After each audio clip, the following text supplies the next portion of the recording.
Hello friends, how are you all? Welcome back to Economic Decode. And last lecture we had seen the what is utility and what are the features of utility. In today's lecture we are going to see the Ricardian rent theory, which is very simple and commonly asked in the examination.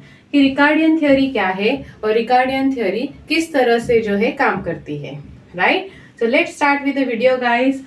So first we will go with the introduction part. So who designed this theory? The Ricardian theory, which is developed by David Ricardo. What he says on the rent, right rent क्या होता है उसकी व्याख्या जो है, उसका definition जो है डेविड रिकार्डो ने जो दिया था, हम वो जान लेंगे कि डेफिनेशन क्या है. Okay, so rent is that which is a portion of produced of earth which is again paid to the landlord for the use of land. मतलब आप जो भी पीस ऑफ लैंड लेते हो, राइट, उसका जो भी पोर्शन लैंड ओनर का होता है, आप वो यूज करके जो है लैंड ओनर को कुछ पैसे पे करते हो, जिसे रेंट कहा जाता है. This is the concept and definition derived by David Ricardo. Correct? Simple?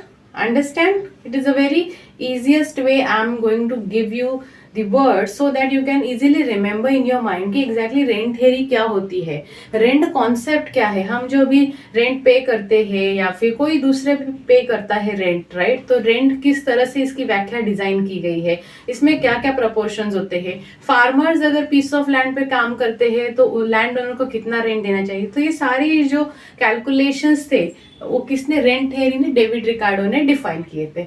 So we will start with the assumption, guys. Okay, assumption क्या कहता है? It is economic rent. Correct. अभी इकोनॉमिक रेंट क्या है, that also I will tell you. David Ricardo had given the formula for the economic rent, that is supermarginal land minus marginal land.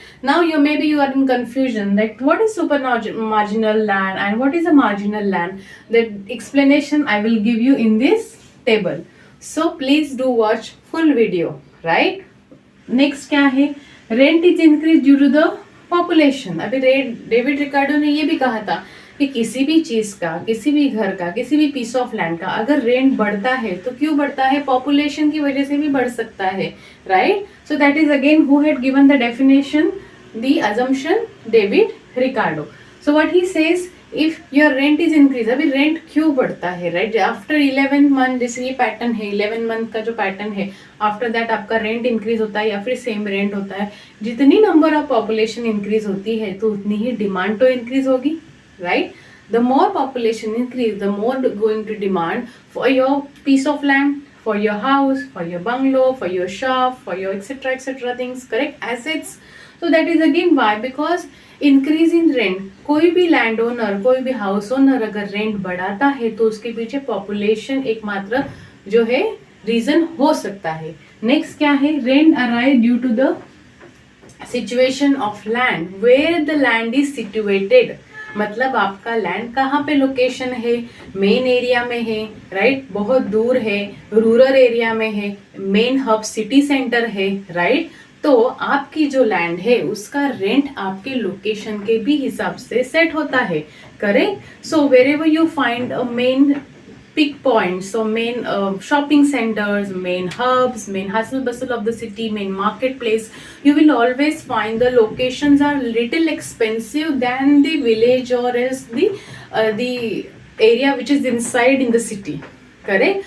Everybody want the place which is near to the market, right? You can access the garden, you can access school, you can access each and everything which is nearby your location. So that is known as the city center hub. So your land rent, which is again depend upon where your land is located.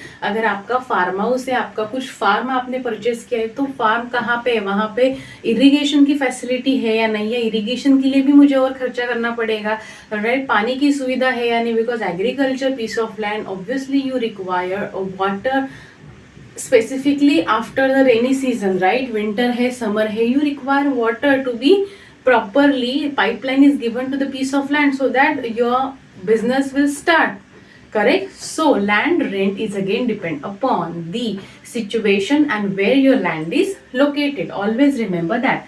What is the fourth one? Most fertile land again cultivated first. That means आपकी अगर आप agriculture sector में invest करते हो, agriculture piece of land है, 5000 acres of land है, then उसकी fertility क्या है, पहले इस लैंड पे किसने काम किया था, करेक्ट है, वहां पे कितने गेहूं उगाए थे, फॉर एग्जाम्पल व्हीट कल्टीवेट हुए थे, उसका रेशियो क्या है, या फिर आप कितना भी उसमें फर्टिलाइजर यूज करो, केमिकल यूज करो, बट लैंड में से जो है proper quality of food grain नहीं कल्टीवेट हो पाते हैं, right, that is also counted. कि अगर आप कुछ इन्वेस्टमेंट कर रहे हो तो आप उसका जो है रिसर्च तो करते हो ना, कि इस लैंड पे जो है पहले किसने काम किया था, खेती किसने की थी, राइट, कितना टन कितना एकर्स का जो है उस पर काम हुआ था। So all this thing analysis you are done, you are doing. Why? Because you are going to pay a rent which is on the basis of fertility of land, की आपकी जमीन कितनी उपजाऊ है, उस बेसिस पे भी लैंड की जो है रेंट डिपेंड होता है, राइट। आपने सुना होगा कि कुछ ऐसे पीस ऑफ लैंड होते हैं जहाँ पे आप सीड्स वगैरह कल्टीवेट करते हो, इमीडिएटली आपको फायदा भी होता है, क्योंकि लैंड की fertility, quality of your see the land quality, again जो मिट्टी की क्वालिटी होती है वो भी बहुत सुपीरियर होती है, करेक्ट। तो that is again which is the most fertile one, तो उसकी रेंट जो है ज्यादा होती है, तो उस बेसिस पे भी आपकी जो है लैंड की रेंट डिसाइड होती है। नेक्स्ट क्या है, the less fertile land cultivated after, that mean जिसपे ऑलरेडी 10 साल किसी ने जो है कल्टीवेशन किया है, आफ्टर दैट अगर वो लैंड अगर आप रेंट पे देते हो या किसी को काम करने को देते हो, तो वो भी रिसर्च करता है कि इस पे ऑलरेडी 10 साल अगर वीट कल्टीवेट हुए हैं तो राइट अभी कितना पॉसिबिलिटीज है, that is also depend upon if it is less fertile है, राइट। तो जैसे एनए प्लॉट आपने सुना होगा word, right, non agriculture, so that is again the same thing, right, कि जिसकी फर्टिलिटी अभी खत्म हो चुकी है, वो लैंड जो है आप कंस्ट्रक्शन के लिए, हाउस बनाने के लिए, फैक्ट्री के लिए, कोई शॉप आप उसमें कंस्ट्रक्ट कर सकते हो। वाई? बिकॉज उसकी फर्टिलिटी अभी है ही नहीं, उस लैंड पे जो है आप फर्टिलिटी नहीं कर सकते हो, क्योंकि उस लैंड की कैपेसिटी, वो मिट्टी की कैपेसिटी खत्म हो चुकी है after some period of time, इसके लिए बहुत बड़ा टाइम लगता है friends, right. So that is again the fourth assumption. So fifth assumption, sorry. So these all are things, assumptions are given by David Ricardo ने concept design किया था, right? So point one which is again pending. So please do keep watch the full video. Now we will move to the table part. So whenever you are writing answer, right, you have to start with the introduction. Next you have to do the assumption, then you have to draw this table and the diagram also, which is very important to explain in the examination. Now what is a table? First column you can see grade pro, that means your production and economical rent. अब economical rent क्या है, ये assumption का first part अपना जो है, बाकी था explanation का। So I will tell you that grade A B C D मतलब पीस ऑफ लैंड है, उसको ABCD के हिसाब से ग्रेडिंग की गई है। ए पर्टिकुलर लैंड जो है उसकी प्रोडक्टिविटी है 100, बी लैंड है इसकी प्रोडक्टिविटी है 75, सी लैंड है जिसकी प्रोडक्टिविटी है 50 एंड डी लैंड है जिसकी प्रोडक्टिविटी 25 होती है। तो इसमें इकोनॉमिक रेंट किस तरह से कैलकुलेट होता है, आपका जो सुपर मार्जिनल रेंट है, राइट, मतलब ए लैंड में अगर आप काम करते हो तो आप ज़्यादा प्रोडक्टिविटी, ज़्यादा आप जो है इनकम कमा सकते हो, 100 इनकम आपका जो है इंक्रीज होता है। सो that is your super marginal, मतलब क्या, एक्सीलेंट क्वालिटी ऑफ लैंड। तो ये क्या होता है, 100 is become your super marginal land minus your marginal land. Marginal मतलब क्या होता है, जिसमें मिनिमम सबसे कम जो है प्रोडक्टिविटी किसमें है, 25 लैंड, जिसको हमने डी ग्रेड दिया गया है 25, करेक्ट है। सो सुपर मार्जिनल लैंड 100 में से क्या होगा, मार्जिनल लैंड को माइनस करेंगे, करेक्ट। नाउ ग्रेड बी जो लैंड है उसमें 75 अगर है तो वो आपका हो जाता है मार्जिनल लैंड, उसमें से हम क्या करेंगे, सुपर मार्जिनल लैंड, जिसमें से हम मार्जिनल लैंड जो है माइनस करेंगे, understand. So that is, this is your all super marginal, and सबसे जो कम प्रोडक्टिविटी लैंड देता है that is your marginal land.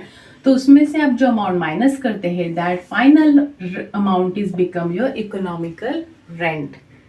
Understand, इतना इजी है ये कॉन्सेप्ट। आपको टेबल ड्रॉ करना है and same way the word I had use you have to explain that the 100 which is grade A land, which is the super marginal land, minus the marginal land, which is the lowest productivity of land. So after that you will get 75, that is your economical rent. Understand how simple is that? Correct. Now we'll move to the diagram. What diagram says y-axis your productivity is denoted, x-axis your grade of land is denoted. This is how you have to use the word and you have to write in the examination, right?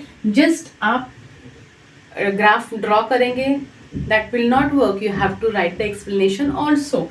Same way you can see जो table था same तरीके से graph में भी explain किया गया है. y axis पे your productivity, your production you can say, which is denoted 25, 50, 75. तो जिस तरह से 25 आता है that is again a D grade of land which will not provide any rent because it doesn't has a productivity. Correct. So ये जो है आप देख सकते हो सेम चीज में अगर 100 है then that is your A most fertile land, 75 B, 50 C. So this is how it is there, and this I highlighted which says your economical rent. Understand how simple is that? This is how you have to write also point 1, point 2, point 3, and you have to explain the points step by step in the exam. So that is your economical rent, and this is the empty part which shows your no rent, right? So table में जो है वही आपको graph में explain करना है और graph में जो आपने डिजाइन किया है वही आपको राइटिंग में एक्सप्लेन करना है. This is how the simple is, right? So rent again I am going to tell you the assumption, just revision. Economic rent होता है, okay. Rent increase due to population also. Rent arise due to the situation where your land is located. On the basis of location your land prices, your rent is depend. Again the most fertile land it is again cost more. The less fertile land which is again cultivated later afterward because the rent is very less. So these are the 5 assumptions of David Ricardo theory. Tomorrow's lecture, don't miss the criticism and liabilities which I'm going to explain to you because now there is again no place in board. So in tomorrow's lecture I'm going to explain you the criticism of the theory. So please continue this, please do watch the channel, share with your friend, like it. If you have any suggestion for the channel or suggestions for the topic, you can please comment down below, and thank you so much for watching Economic Decode.